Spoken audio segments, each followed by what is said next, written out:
buồn rồi nó về.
Quy đâu nó quy về tiêu hả?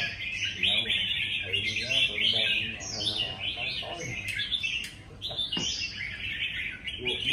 mua chim là tiền của Quang. Giống ai có cọp nào thầy chứ